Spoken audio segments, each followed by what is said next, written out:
Et tout de suite, place à l'invité du grand journal, Midi 1 Morning.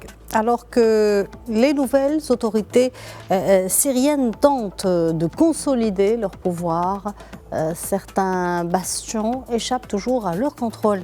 14 membres des forces de sécurité ont été tués mercredi, selon le ministère de l'Intérieur, dans des combats avec des hommes armés. Pour en parler, nous sommes en direct avec M. Mohamed Badine El-Yatiwi, professeur, chercheur en études stratégiques au Collège national de défense des Émirats arabes unis.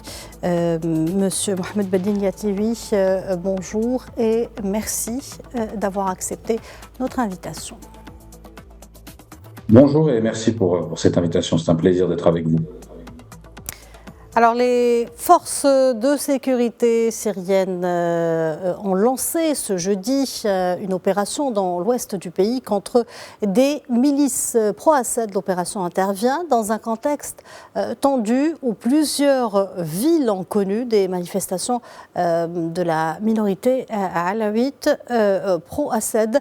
Beaucoup de tensions, des manifestations. Est-ce que c'est maintenant que ça se complique pour le pouvoir en place, le HTC? Oui, évidemment, le problème, c'est qu'on est passé d'une phase d'euphorie qui a duré quelques jours, quelques semaines, et c'est tout à fait normal après un régime qui a duré aussi longtemps, si on prend en compte le père et le fils. Et là, on voit que la réalité réapparaît, ressurgit après l'euphorie, avec les différentes tensions qui peuvent exister entre les régions, des tensions qui se basent soit sur des questions ethniques, par exemple les Kurdes au nord-est avec le reste de la population qui est principalement arabe, ou bien confessionnels, les Alaouites qui sont sur la côte, notamment à Tartous et à Latakia, qui sont une minorité qui était au pouvoir avec les Assad pendant 54 ans et qui désormais sont une minorité sans protecteur. Et donc on voit que ces tensions à la fois ethniques et confessionnelles sont la réalité de la Syrie de 2024, bientôt 2025, et que les nouveaux dirigeants vont devoir puis évidemment tenter de concilier les oppositions et essayer de trouver des solutions. Et c'est ce qu'ils ont essayé de faire, par exemple, en voulant créer une armée syrienne renouvelée, rénovée, et en demandant aux différentes milices, aux différentes factions de déposer les armes. Certaines ont accepté assez facilement, d'autres beaucoup moins, et d'autres refusent catégoriquement. Donc là, on rentre vraiment dans le dur. Justement, Monsieur Yatiwi, revenons sur cette division. Après l'effondrement du régime Al-Assad, la Syrie se retrouve divisée donc entre trois factions. Chacune a des objectifs distincts. Les forces au pouvoir de Hayat Tahrir al-Sham, les forces kurdes syriennes et puis les factions alaouites pro-Assad. Que représentent réellement les divisions entre ces trois groupes sur la stabilité de la Syrie? Alors, il y a un vrai risque puisque tout est à reconstruire. On voit que comment les dirigeants et celui qu'on appelait il y a encore peu Al-Joulani essaie de constituer un État nouveau. Et pour cela, il a besoin d'argent, il a besoin d'armes, il a besoin de structure et il a besoin de personnel. Le problème, comme vous l'avez dit, c'est qu'il y a les Alaouites qui sont des Arabes d'une branche minoritaire du chiisme qui représente 10 à 12% de la population syrienne sur les côtes, à Tartous et à Latakia. Le président Assad, lui et son père en faisaient partie. Ils ont dominé la vie politique et militaire du pays pendant 54 ans et les Alaouites l'ont dominé. On voit que maintenant les règlements de compte commencent avec notamment l'arrestation de l'ancien patron de la justice militaire. Donc on voit qu'il va y avoir des règlements de compte, des personnes qui seront jugées, peut-être d'autres tuées. Donc là, on rentre dans une véritable phase de complexité puisque les Alaouites refuseront de donner les armes à un État qui serait dominé uniquement par le HTS et par les sunnites les plus radicaux. De l'autre côté, on a les Kurdes au nord-est, ce qu'on appelle les FDS, et c'est encore plus compliqué puisque la grande majorité du FDS est kurde, mais il y a quelques Arabes qui sont tribus arabes du nord-est qui en font partie. Donc ça complique encore plus les choses et le FDS dans sa globalité et en particulier le YPG, c'est-à-dire la partie kurde syrienne, a une grande peur, c'est de voir les Turcs qui ont déjà commencé essayer de faire le ménage dans cette partie-là, puisque il y a un autre élément à prendre en compte qui est l'ANS, l'armée nationale syrienne, qui elle est sunnite, arabe, soutenue à 100% par les Turcs, beaucoup plus que le HTS.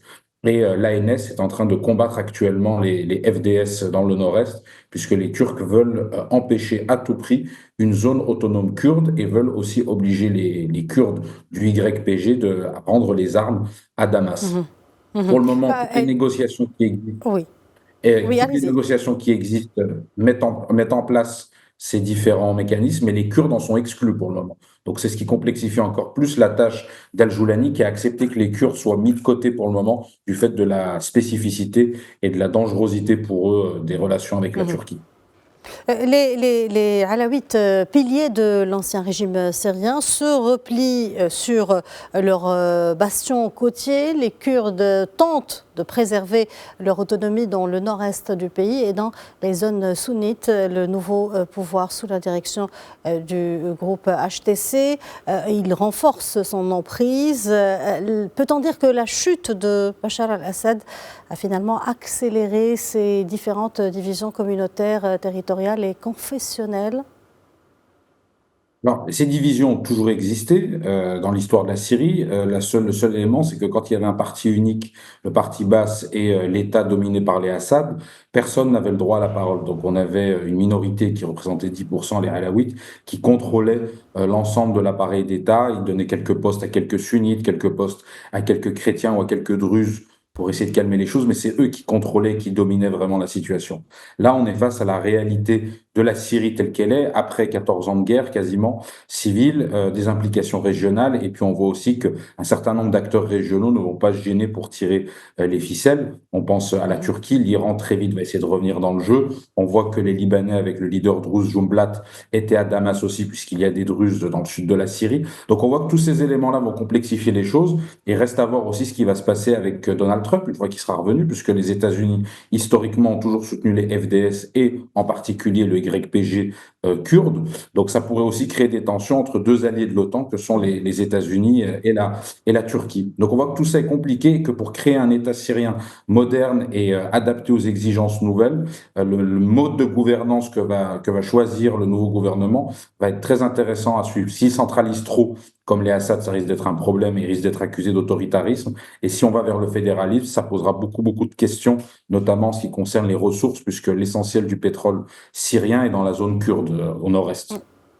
Parlons de ce nouveau gouvernement en Syrie. La mise sur pied des forces armées nationales est une priorité du nouveau dirigeant syrien Ahmad al-Shara. Selon vous, quel est l'enjeu de cette mesure? Quel est l'enjeu de la reconstruction des forces de défense? Alors, c'est la priorité des priorités, j'ai envie de dire, puisque le monopole de la violence dans n'importe quel État stable est en fait entre les mains de son armée et de ses forces de sécurité au sens large, police et armée. Et en Syrie, la situation actuelle fait que, du fait de la guerre, comme on l'a déjà évoqué tous les deux, on voit qu'il y a une multiplication des acteurs non étatiques Mhm. qui possèdent des armes et qui souhaitent les maintenir. Donc, le véritable challenge, c'est le monopole de la violence pour pouvoir avoir une police, une armée, et puis derrière, une justice nationale qui permettra de remettre de l'ordre et de créer des institutions nouvelles et pour sortir du baasisme et essayer de créer quelque chose de nouveau. Mais on voit que c'est très fragile puisque la diversité religieuse, ethno-confessionnelle, complexifie bien évidemment beaucoup les choses puisque les gens se définissent prioritairement pour le moment par rapport à leur ethnie ou par rapport à leur confession et non Justement, pas par rapport à un sentiment national.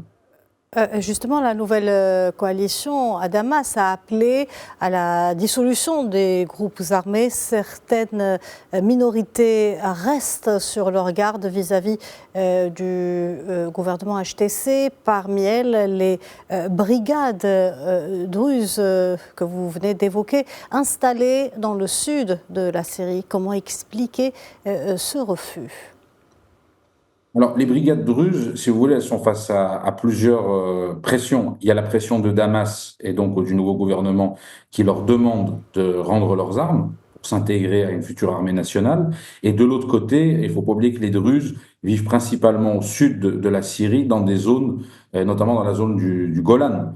Le Golan qui est occupé par Israël depuis de nombreuses décennies maintenant. Et on a vu tout de suite après la chute de Bachar el-Assad que le gouvernement israélien avait essayé de s'imposer dans le sud de la Syrie au-delà du Golan. Donc il y a un véritable risque pour eux. Donc ça, c'est le premier élément. L'autre élément, c'est que les Druzes sont aussi une minorité issus du schisme traditionnellement et qui ont pris une véritable autonomie. Et on voit que comment il y a des tensions évidemment qui peuvent exister avec différents groupes sunnites radicaux qui ne veulent pas, qui ne reconnaissent pas les Druzes comme ils ne reconnaissent pas les Alaouites par exemple. Donc on voit qu'il y a des peurs diverses qui sont à la fois internes entre Syriens et avec aussi certains voisins régionaux qui posent problème pour leur sécurité nationale. Donc on voit que le challenge est immense et les difficultés vont vraiment s'enchaîner désormais pour le gouvernement. Et le type de mouvement qu'on a vu ce week-end dans différentes parties de la Syrie risque de continuer de s'accélérer, malheureusement. Après la chute de l'ancien régime de Bachar el-Assad, Ankara a insisté sur la nécessité de dissoudre la milice kurde que vous avez d'ailleurs évoquée, YPG. Quel avenir pour les Kurdes en Syrie? Que va-t-il se passer pour ces forces kurdes syriennes? C'est un véritable problème à la fois pour les Kurdes de Syrie, pour le gouvernement de Damas et pour les Turcs. La priorité turque en matière de sécurité nationale depuis plus de 40 ans maintenant, c'est la question kurde. Il ne faut pas oublier que 15% de la population turque parle de 90 millions d'habitants, quasiment 15% sont des Kurdes et une partie d'entre eux, pas tous, mais une partie d'entre eux a créé le PKK en 1984 et cherche à obtenir l'indépendance de ce territoire.